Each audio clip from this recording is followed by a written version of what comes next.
ये वचन मनन करने का बहुत बहुत जरूरत है। तो कोई भी पढ़ लीजिए परमेश्वर का वचन। तो प्रकटीकरण 4 अध्याय 6 से लेकर 9 तक कोई भी पढ़ लीजिए। प्रकटीकरण 6 अध्याय 6 से लेकर 9 तक, जिसके पास बाइबल है। और उस सिंहासन के सामने हाँ मानो बिल्लर के समान कांच का समुद्र है। हाँ। सिंहासन के बीच में और हम्म, सिंहासन के चारों ओर 4 प्राणी है, जिनके हाँ। आगे पीछे आंख ही आंख है। हम्म, प्राणी सिंह के समान है, और दूसरा प्राणी बछड़े के समान है। तीसरा प्राणी मुंह मनुष्यों का सा है, और चौथा प्राणी उड़ते हुए उकाब के समान है। चारों प्राणियों के 6 पंख है, और चारों ओर भीतर आंखें ही आंखें है। और वे रात दिन बिना विश्राम लिए यह कहते रहते हैं, पवित्र पवित्र पवित्र प्रभु परमेश्वर सर्वशक्तिमान, जो था और जो है और जो आने वाला है। जब वे प्राणी उसके जो हाँ। सिंहासन पर बैठा है और जो युगानुयुग जीवता है, महिमा और आदर और धन्यवाद करेंगे। आमीन। आमीन। सो सबका आवाज सुनाई दे रहा है ना?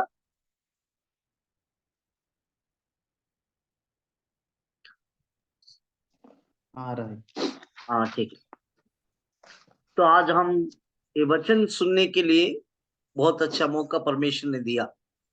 थोड़ा से हम सोचेंगे क्या क्या है कि जीविका मतलब क्या हो सकता है।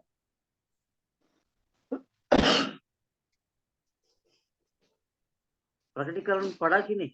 कोई लोग पढ़ा होगा, कोई लोग स्टार्टिंग में ही क्यों पढ़ना है करके छोड़ दिया होगा। लेकिन प्रकटीकरण बहुत जरूरत है।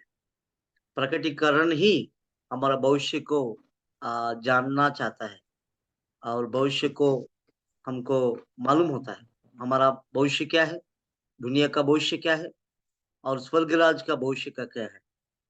तो बता दीजिए कि क्या होगा। कोई भी बोल सकता है क्या होगा। ये चार जीवी जो प्राणी, चार प्राणी क्या हो सकता है। ठीक है, आप लोगों और बाद में भी आप मनन कर सकते हैं, लेकिन मैं जल्दी से पढ़ने के लिए और परमेश्वर के वचन में आगे जाने के लिए मैं कोशिश करता हूं। तो हम यहाँ देख सकता है 6 प्रकार का, 4 प्रकार का जीवी।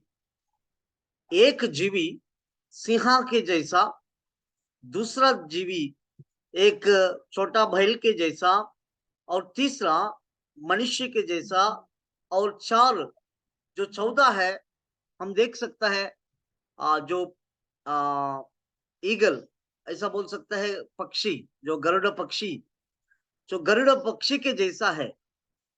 तो क्यों ये 4 प्रकार का जो प्राणी के बारे में परमेश्वर ने बार बार कहता है, और यहाँ एक बहुत दर्शन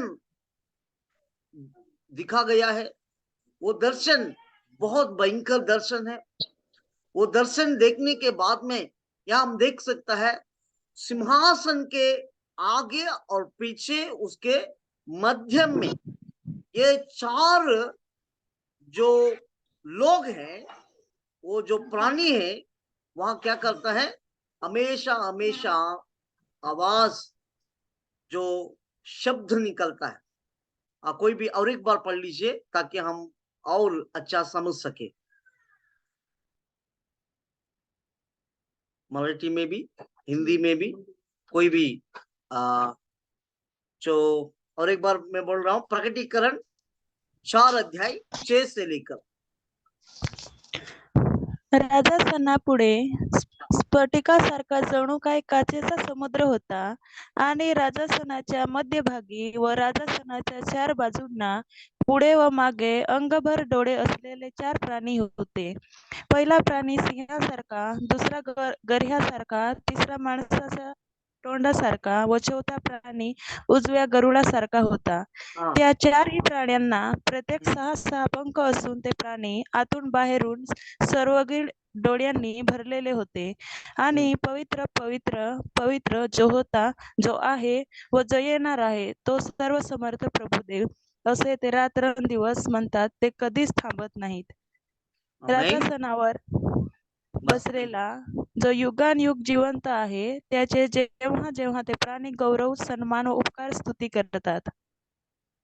यहाँ हम वचन में देख सकता है ये जो परिस्थिति यहाँ पूरा स्वर्गराज में हम देख सकता है जो 24 लोग सिंहासन में बैठा है, बीच में बहुत बड़ा सिंहासन है और वो सिंहासन के पास और आगे पीछे और बोलने वाला, मतलब आगे पीछे पूरा सिंहासन के साथ है, वो सिंहासन को संभाल रहा है और स्वर्गराज का जो सिंहासन है, स्वर्गराज का जो योजना है, स्वर्गराज के सारे चीज के लिए ये 4 प्रकार का जो प्राणी संभाल रहा है। एक प्राणी का नाम है सिंह, दूसरा प्राणी छोटा बैल के जैसा और तीसरा मनुष्य के जैसा और चौथा हम देख सकते हैं गरुड़ा पक्षी। ये 4 प्राणी के बारे में हम समझेंगे तो मालूम होगा कि बार बार ये 4 प्रकार का जो ये 4 प्रकार का प्राणी के बारे में वचन में प्रकटीकरण में बार बार हमको आते हैं, सिखाते हैं। तो उसके बारे में हम समझने के लिए परमेश्वर की इच्छा है तो हम जल्दी से परमेश्वर का वचन और आवाज हम पढ़ेंगे, क्योंकि ये पहले अभी टाइम है तो 4 स्वभाव हम देख लेंगे, नहीं तो एक ही स्वभाव हम देख सकता है। तो हम देखेंगे, कोई भी पढ़ लीजिए परमेश्वर का वचन से एशकेल पुस्तक पहले अध्याय 10 से लेकर कोई भी पढ़ लीजिए।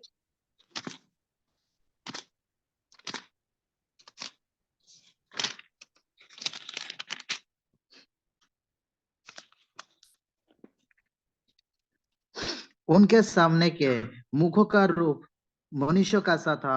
उन चारों के दाहिने ओर के मुख सिंह के से और बाईं ओर के मुख बैल के से थे, और चारों के पीछे के मुख उकाब पक्षी के से थे। उनके चेहरे ऐसे ही थे, उनके मुख और पंख ऊपर की ओर अलग अलग थे। हर एक जीवधारी के 2-2 पंख थे, जो एक दूसरे के पंखों से मिले हुए थे, और 2 पंखों से उनका शरीर ढपा हुआ था। और वो 15 से 20 जब मैं जीवधारियों को देख ही रहा था तो क्या देखा कि भूमि पर उनके पास चारों मुखों की गिनती के अनुसार एक एक पहिया था।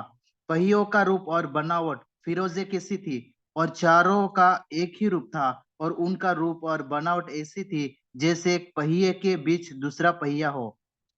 चलते समय वे अपने चारों ओर चल सकते थे, और चलने में मुड़ते नहीं थे। उन चारों पहियों के घेरे बहुत बड़े और डरावने थे, और उनके घेरों में चारों ओर आंखें थी।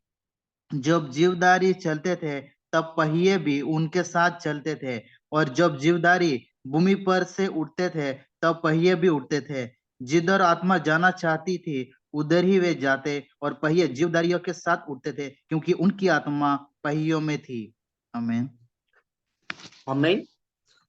सो यहाँ हम वचन में देख सकता है जो परमेश्वर का वचन में और विशेष करके परमेश्वर की सामर्थ और परमेश्वर की महिमा होने के लिए एक विशेष एक आशीष यहाँ हम देख सकते हैं। हम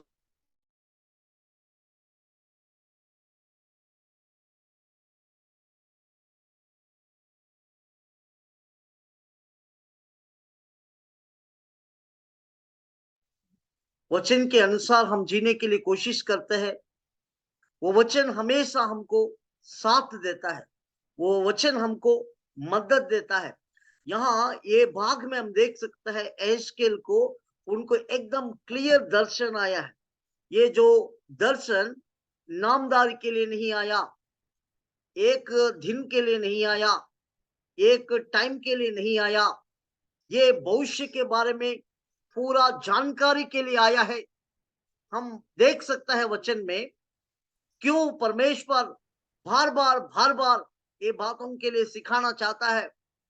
चार प्राणी, ये चार प्राणी का दर्शन एस्केल ने, जो नबी ने देखा था, वो जब दर्शन देखा था, दर्शन के समय में उनको परमेश्वर का दर्शन मिला। वो जीव के बारे में, ये चार जीवी का स्वभाव के बारे में, ये सब एकता के जैसा था और उसका स्वभाव एक दूसरे को मिलता था। ये प्राणी स्वर्गराज में देखा था वो दर्शन को। तो ये पूरा अध्याय में आप मनन करेंगे तो मालूम होता है कि ये जो चार प्राणी है, चार, कोई लोग बोलता है ये गाब्रिएल होगा, मिखाएल जो जगह होगा, और कई प्रकार का दूत होगा करके, कई प्रकार का, क्योंकि उसका पंखा है इसलिए वो लोग सोचते हैं। सही में ये दूत के बारे में लिखा गया नहीं है, क्योंकि जो दूत के बारे में लिखा हुआ है तो एकदम उसको स्वभाव को लिखा जाएगा था, लिखा जाने वाला, लिखे उसको बारे में पूर्ण रीति में वचन बोलेगा। लेकिन यहाँ हम बाइबिल में कहा भी देख सकता है इसी प्रकार का स्वभाव किसी को भी नहीं है। लेकिन पुराना नियम में यीशु मसीह भी, और वो यहोवा का दूत के जैसा आता था। हम 1 मिनट परमेश्वर के चरणों में प्रार्थना करेंगे वचन के लिए, तब हम आगे जाएंगे। कोई भी एक जन, रंजीत दादा प्रार्थना।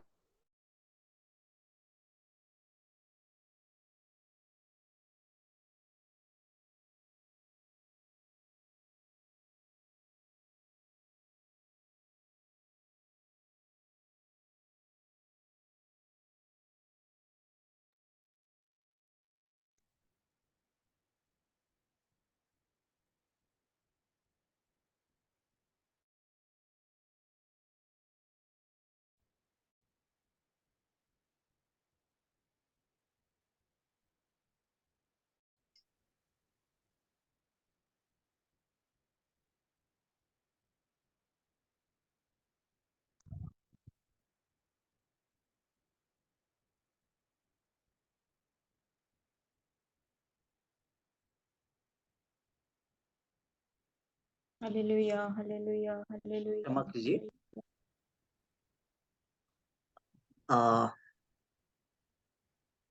सो कुछ कारण के वजह से ऐसा हो गया। तो अभी